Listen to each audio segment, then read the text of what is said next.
نماز کے بارے میں ایک حدیث آتی ہے، میں اس حدیث کو جب پڑھتا ہوں مزہ آ جاتا ہے کہ نبی کریم صلی اللہ علیہ وسلم نے فرمایا کہ تحترقون تحترقون، تم لوگ جل رہے ہوتے ہو۔ اب دیکھیں نبی اکرم صلی اللہ علیہ وسلم کا کلام وہ ہے جو اوتیت جوامع الکلم، مجھے کلام کی جامعیت عطا کی گئی، یعنی تھوڑے الفاظ سے زیادہ مفہوم نکلتا ہے۔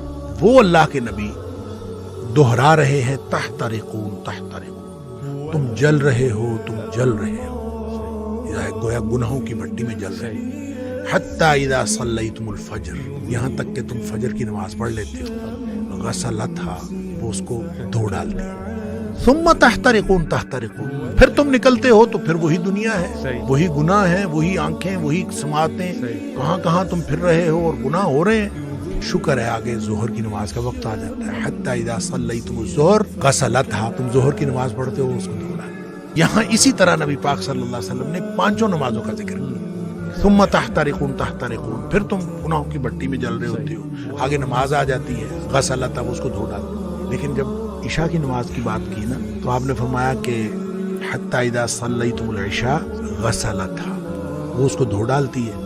اس کے بعد آپ نے ثم تحترقون نہیں فرمایا، آپ نے فرمایا تو ثم تنامون، پھر تم سو جاتے ہو، پھر تم سو جاتے ہو۔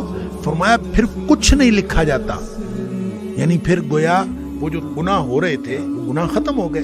سوئے ہوئے کے آدمی کا تو کچھ نہیں لکھا جاتا، سوئے ہوئے سے قلم اٹھا لیا جاتا، تمہارے اوپر کچھ نہیں لکھا جاتا حتی تستيقظوا، جب تک تم جاگ نہ جاؤ۔ اچھا، اس کا مطلب یہ ہے کہ جو نہیں سویا عشاء کے بعد تو وہ تو تحترقون تحترقون ہو جائے گا۔ تو یہاں سے ایک بات، ایک مسئلہ نکلتا ہے کہ ہم جو عشاء کی نماز پڑھ کے جاگتے رہتے ہیں اور 11-12 بجے تک جاگتے رہتے ہیں، وہ ہم گناہوں کو سمیٹتے رہتے ہیں اور غسلتھا کیے بغیر سو جاتے ہیں، اتنا بڑا رسک لیتے ہیں۔ اس لیے نبی پاک صلی اللہ علیہ وسلم نے حضرت ابو ہریرہ رضی اللہ تعالیٰ عنہ کو فرمایا تھا کہ ابو ہریرہ سونے سے پہلے وتر پڑھنا نہ بھولنا۔ یہ جو وتر ہے یہ اصل میں رات کی نماز ہے، یہ عشاء کی نماز نہیں ہے، رات کی نماز ہے۔ تو جس شخص نے تو عشاء کے بعد فوراً سونا ہے وہ تو عشاء کے ساتھ پڑھ لے کہ اس نے سونا ہے اس کے بعد۔ تو جس نے نہیں سونا، رات 11-12 بجے تک جاگنا ہے، تو وہ پھر وتر نہ پڑھے، تاکہ وہ اپنے سونے سے پہلے وتر پڑھے۔ وہ جو جتنا کچھ تحترقون تحترقون ہوا ہو اس کو غسلتھا کر دے اور پھر آدمی سو جائے۔ کیا بات۔